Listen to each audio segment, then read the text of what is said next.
Hello there YouTube and welcome to my latest Skyrim build, this time based off Talion, the playable character in both Shadow of Mordor and Shadow of War.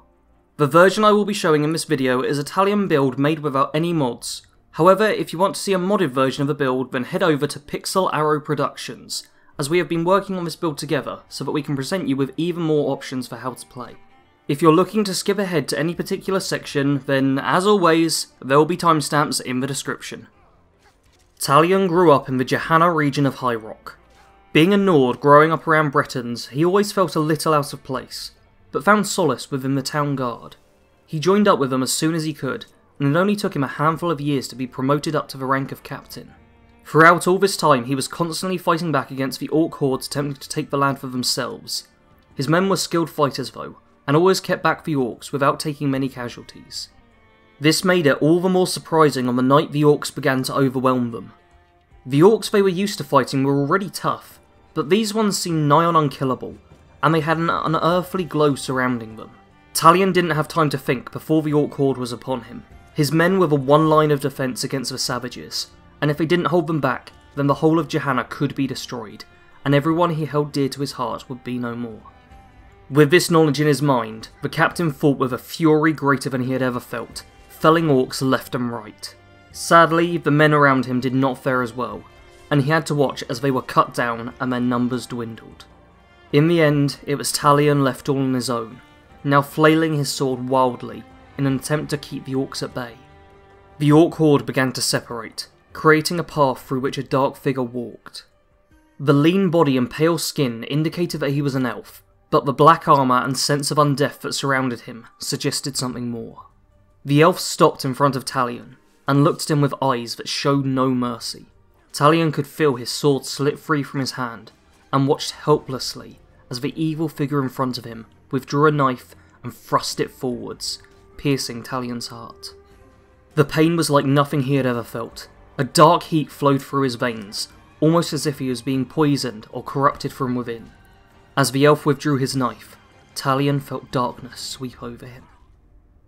In the depths of oblivion, Talion saw a light, and felt a presence guiding him. He was powerless in this realm, and let the spirit lead the way.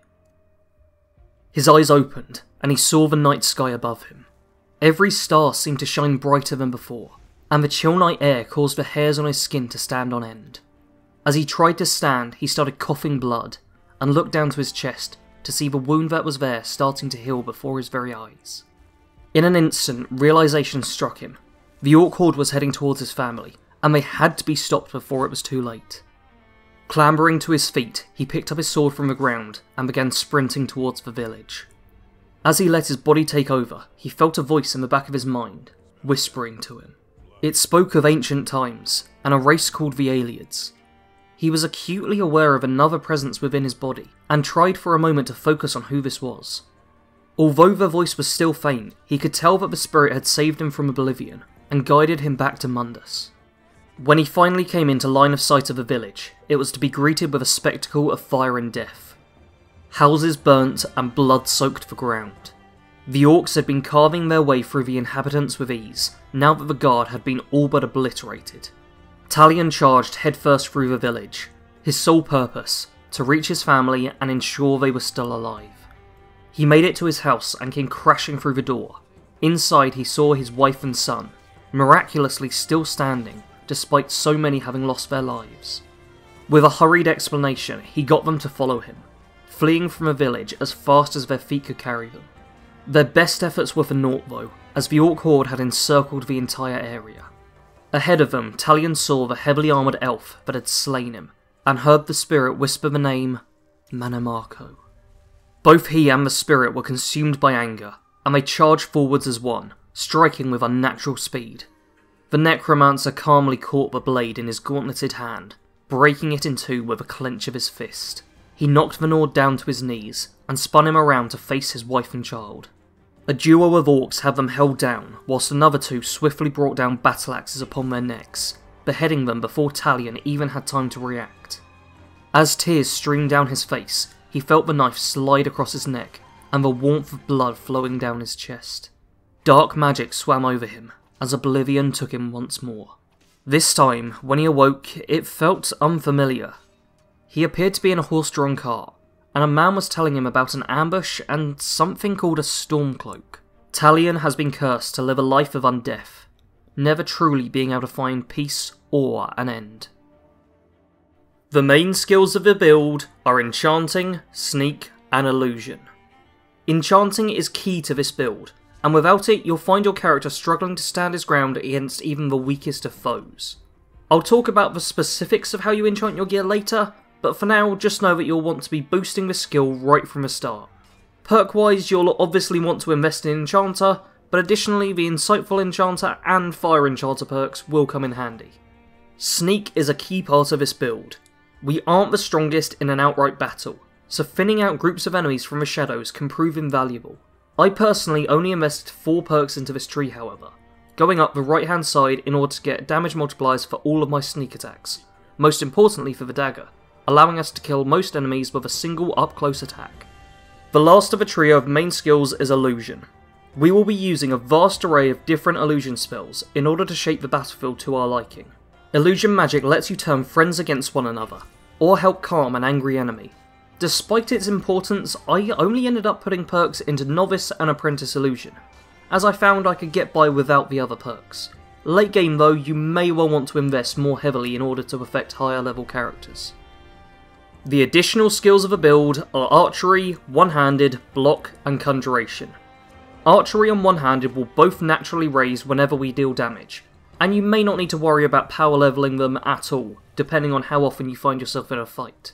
Whenever you do invest perks into them, all I recommend going for are the damage perks. For me, this is only a level 20 build, so I've only spent a single perk in each of the trees. I included Block into the build in order to get the Quick Reflexes perk, helping to somewhat show Talion's skill at arms. If any of you have watched my Shadow of War content, you likely have seen how cool Talion can look in a fight when he starts countering. Quick Reflexes is the best attempt we really have to represent his skill at arms, and will help skilled players by giving them the chance to outright dodge power attacks which may otherwise kill them. The final skill of the build is Conjuration. We will be using a bound weapon for this build, so you'll want to go up to Apprentice Conjuration to lower the casting cost, and also get the Mystic Binding perk for some additional base damage with the weapon. As a standing stone for this build, I would recommend leveling with the Lover Stone, and then when you're happy with your skills, switching over to the Lord Stone for some extra protection. This build doesn't have much in the way of defense, so you'll need every bit of help you can get in that aspect. Shouts play a heavy role in this build for both practical and role-playing purposes. Certain shouts work well for simulating things that happen in Shadow of War.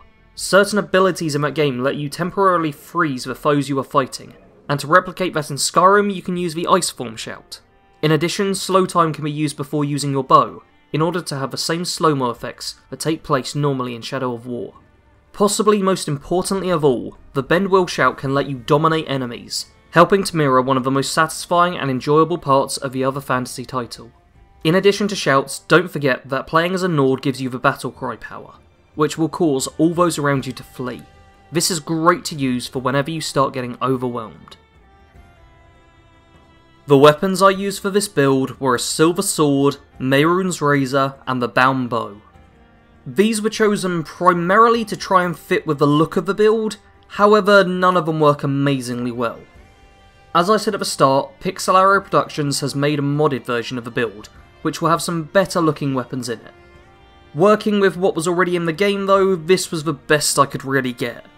None of these weapons are all that amazing, and the Silver Sword can't be improved, nor does it have high base damage, so we will focus on having a strong fire damage enchantment to dish out most of the pain. The armour for the build is Ulfric's Clothes, Steel Nordic Gauntlets, Vampire Boots, and a necklace and ring. The clothes, gauntlets and boots were all chosen for aesthetic, and will provide you with next to no defence. It's also a mix of clothing and both heavy and light armour, which really makes it difficult to improve your defences in the late game, so be prepared to dodge around nearly every attack. As for enchantments with the equipment, I went with Fortify Health on the clothes, Fortify Sneak on the boots, Fortify One-Handed on the gauntlets and necklace, and finally Fortify Magicka on the ring.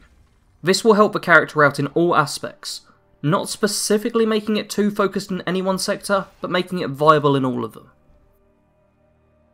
The only essential faction for this build is the Imperial Legion.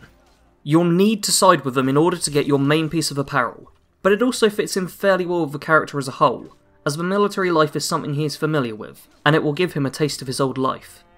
Other than this, you have a fair amount of free reign with which factions you want to side with. As long as you can justify it with the character, go for it. The main follower I went with for this build was Gorbash the Iron Hand. However, any orc will do. Having an orc follow you around and do your bidding is a critical part of this build, as it helps to simulate the bodyguard perk within Shadow of War, which allows you to summon an orc captain to your side. Your follower will also help out a lot in combat, not only dealing damage but also tanking a lot of it for you. As a fairly fragile character, you don't want to be taking too many hits, so feel free to use your follower as a shield to protect yourself. Talion will prove to be a slightly unusual build to play, and a very challenging one on the higher difficulties. For once, I'm not playing on legendary difficulty with this build, as if you do, then you'll die in 1 or 2 hits. That by no means makes it impossible to play on the highest difficulty, but it does mean you have to be prepared to die a fair bit.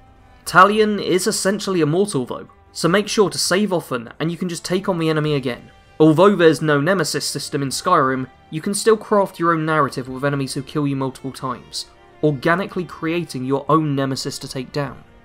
In terms of gameplay, you play as a mix of an illusion mage, skilled swordsman, ranger, and assassin. As you may guess, this does somewhat make you a jack of all trades and master of none. You'll be able to deal the most damage with a sneak attack with your dagger, but this can be very difficult to achieve, so instead you might want to manipulate enemies with illusion magic. If they're too high a level though, then you'll probably have to engage them in direct combat, but you can always soften them up with your bow first before getting into the fight with your sword, and using movement and terrain to your advantage, getting attacks in on your target without taking any in return. This certainly isn't a build for beginners, but a skilled Skyrim player can have a lot of fun with this mixed playstyle, as it allows for multiple approaches, and doesn't force you to take on every challenge in the same way. If you enjoyed this build, make sure you're subscribed to the channel and have notifications turned on, so you can watch the other content I'm making. In addition, hit the like button, and if you are planning on playing this build, then let me know with a comment. If you want to get even more ideas on how to play this build, and see how it can be improved with mods, then head over to Pixel Arrow Productions, and take a look at the video he made. At the time of writing this, he's only at 39 subscribers, so please take the time to look at his channel and let's see if we can get him up to 50 or even 100 subscribers. He also makes a variety of Skyrim videos, including builds and lore videos, so there's plenty on his channel for you to enjoy. If this build has you interested in Shadow of War however, then I have a playlist on my channel you can click on to take a look at all the videos I've made so far for that game.